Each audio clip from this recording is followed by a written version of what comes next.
किसी हीरो का, मतलब एक नायक का निर्माण होता कैसे है? क्या वो जन्म से ही महान होते हैं या फिर उन्हें चुनौतियों की आग में तप कर वो महानता हासिल करनी पड़ती है? और आज हमारे पास जो स्रोत है, वाल्मीकि रामायण के कुछ अंश, वो हमें बिल्कुल इसी सवाल के बीच ले जाते हैं। हाँ, एक युवा राजकुमार की यात्रा के शुरुआती कदमों पर। ये सिर्फ एक कहानी नहीं है, ये स्रोत हमें दिखाते हैं कि कैसे एक दिव्य उद्देश्य ने एक शाही जन्म का रूप लिया। ये एक महाकाव्य की नींव है, पर साथ ही ये नेतृत्व और कर्तव्य पर भी बहुत गहरे सवाल खड़े करती है। तो आज हम इसी कहानी की परतों को खोलेंगे।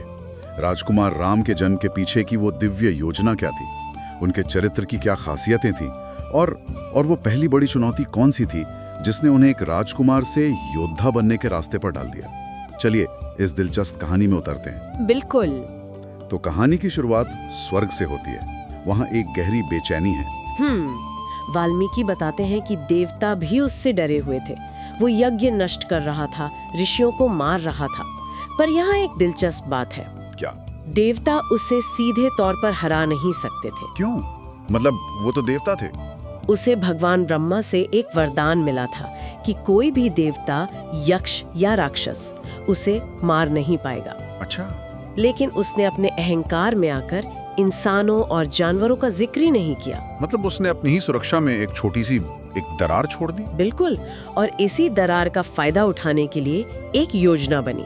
जब सारे देवता भगवान विष्णु के पास पहुंचे तो उन्होंने कहा कि वो खुद पृथ्वी पर एक इंसान के रूप में अवतार लेंगे। और उन्होंने कौशल के राजा दशरथ के पुत्र के रूप में जन्म लेने का निश्चय किया। हाँ, ये सिर्फ एक दिव्य जन्म नहीं था, ये उस दौर की राजनीति और धर्म के गहरे रिश्ते को भी दिखाता है ना? सही बात है। और जब ये सब स्वर्ग में चल रहा था, ठीक उसी समय धरती पर अयोध्या में राजा दशरथ एक यज्ञ कर रहे थे। अश्वमेध यज्ञ, पुत्र प्राप्ति के लिए। हाँ, वो एक आदर्श राजा थे, पर संतान न होने का दुख उन्हें अंदर से खाए जा रहा था। और उस यज्ञ के अंत में एक अद्भुत घटना घटती है। यज्ञ की पवित्र अग्नि से एक दिव्य आकृति प्रकट होती है। हाँ, एक तेजस्वी आकृति जिसके हाथों में सोने का एक पात्र है, जिसमें खीर या जिसे पायसम कहा गया है वो भरी हुई है।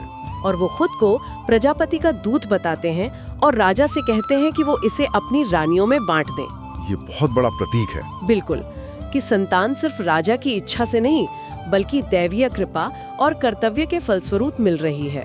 राजा दशरथ ने उस पायसम का आधा हिस्सा अपनी सबसे बड़ी रानी कौशल्या को दिया। फिर बचे हुए का आधा सुमित्रा को, जो बचा उसका आधा कैकेयी को, और आखिरी हिस्सा फिर से सुमित्रा को दे दिया। और इसी के बाद 4 पुत्रों का जन्म हुआ। कौशल्या ने राम को, कैकेयी ने भरत को, और सुमित्रा ने लक्ष्मण और शत्रुघ्न को जन्म दिया। हाँ, और वाल्मीकि इस बात पर खास जोर देते हैं कि चारों भाइयों में गहरा प्रेम था।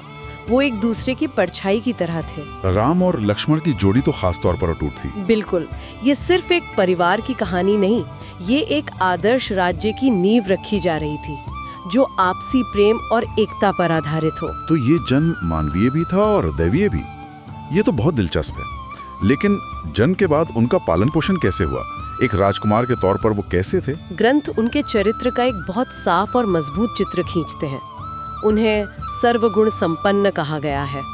वो दयालु थे, शांत स्वभाव के थे, बड़ों का सम्मान करते थे। लेकिन जो सबसे खास बात थी, क्या? वो अपनी शक्ति को जानते थे पर उसका दिखावा कभी नहीं करते थे। अच्छा, ये बात तो माननी पड़ेगी। अपनी ताकत का घमंड न करना, खासकर जब आप एक राजकुमार हो, ये कोई छोटी बात नहीं है। लेकिन एक सवाल उठता है, क्या एक ऐसा चरित्र जिसमें कोई कमी ही ना हो थोड़ा अवास्तविक नहीं लगता? क्या स्रोत उनके किसी मानवीय संघर्ष या दुविधा का जिक्र करते हैं? ये एक बहुत जरूरी सवाल है। देखिए, इन शुरुआती अध्यायों में उन्हें एक आदर्श के रूप में ही दिखाया गया है। उन्हें मर्यादा पुरुषोत्तम की नींव के तौर पर स्थापित किया जा रहा है। यहाँ धर्म का मतलब सिर्फ पूजा पाठ नहीं है, इसका मतलब है अपना कर्तव्य निभाना, एक बेटे का, एक शिष्य का, और भविष्य में एक राजा का। बिल्कुल, राम का हर काम इसी कर्तव्य बोध से जुड़ा था।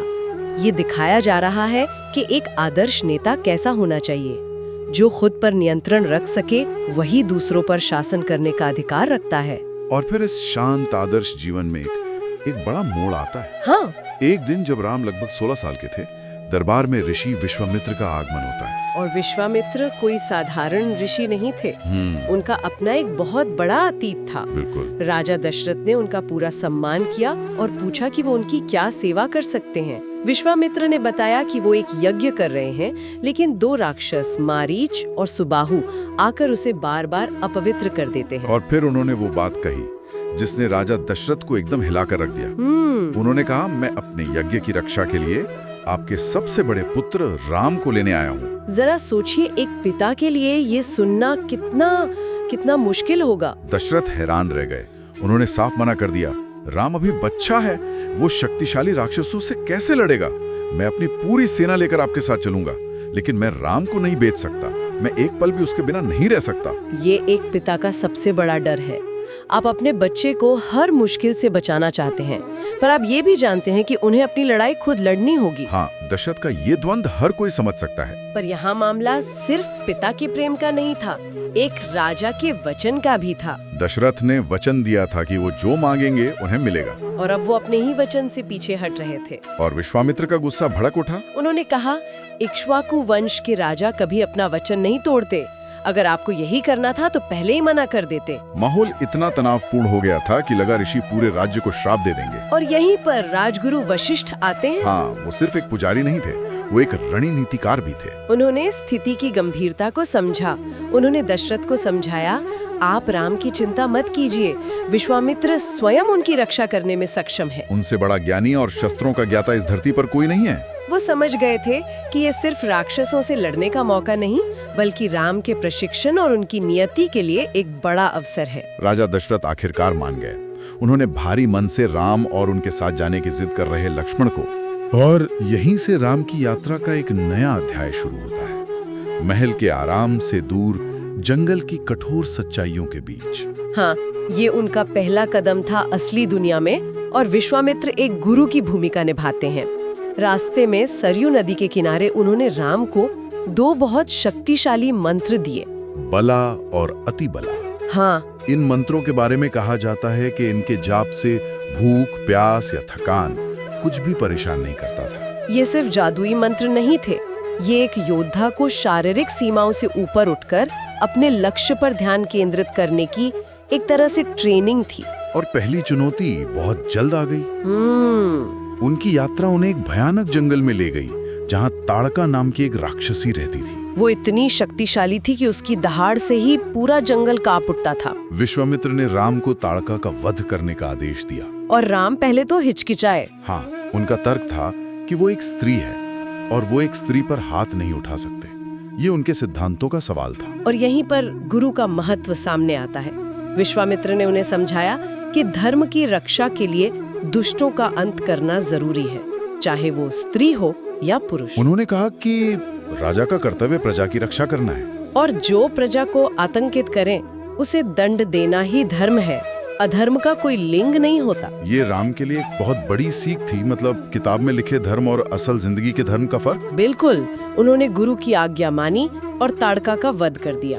लेकिन ये सिर्फ एक लड़ाई का अंत नहीं था, है ना? नहीं, बिल्कुल नहीं। ये एक परीक्षा थी जिसे राम ने पास कर लिया था, और इस परीक्षा को पास करने के बाद विश्वामित्र ने उन्हें वो दिया जो अनमोल था, दिव्य अस्त्र शस्त्र। हाँ। ताड़का के वध से प्रसन्न होकर उन्होंने राम को कई दिव्य अस्त्र दिए, धर्म चक्र, काल चक्र, विष्णु चक्र और सबसे शक्तिशाली ब्रह्मास्त्र। हाँ, ब्रह्मास्त्र वाल्मीकि से अमोघ बताते हैं, यानी जो कभी चूक नहीं सकता। लेकिन इसे चलाने की जिम्मेदारी भी उतनी ही बड़ी थी। एक 16 साल के युवक को इतनी बड़ी शक्ति देना, ये विश्वामित्र के भरोसे को दिखाता है, और राम की परिपक्वता को भी।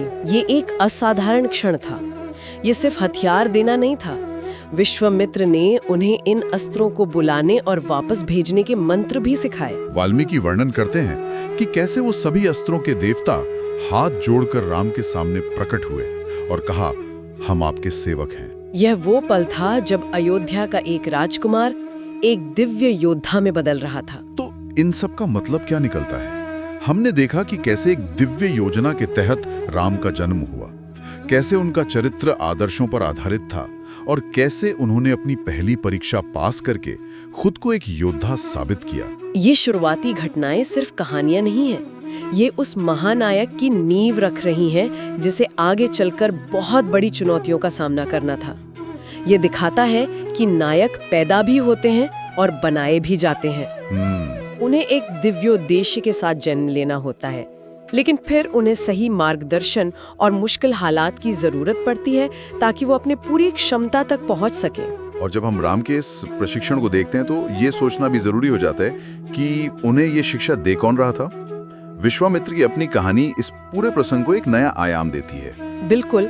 स्रोत हमें बताते हैं कि ऋषि विश्वामित्र खुद कभी एक बहुत शक्तिशाली और अहंकारी राजा थे जिनका नाम कौशिक था। अच्छा। हाँ, और उन्हें ब्रह्मर्षि का पद पाने के लिए ऋषि वशिष्ठ से अपनी ईर्ष्या और अपने क्रोध पर काबू पाने के लिए हजारों साल तपस्या करनी पड़ी थी। तो यहाँ सोचने के लिए एक दिलचस्प सवाल खड़ा होता है। ये कितनी विरोधाभासी लेकिन महत्वपूर्ण बात है कि एक ऐसा गुरु जिसे अपनी खामियों और अपने क्रोध पर विजय पाने के लिए इतना लंबा संघर्ष करना पड़ा, वही एक ऐसे शिष्य को मार्गदर्शन दे रहा है जो आदर्श है, शांत है और लगभग दोष रहित है। मतलब क्या एक अपूर्ण गुरु ही एक पूर्ण शिष्य को दुनिया की वास्तविकताओं के लिए सबसे अच्छी तरह तैयार कर सकता है?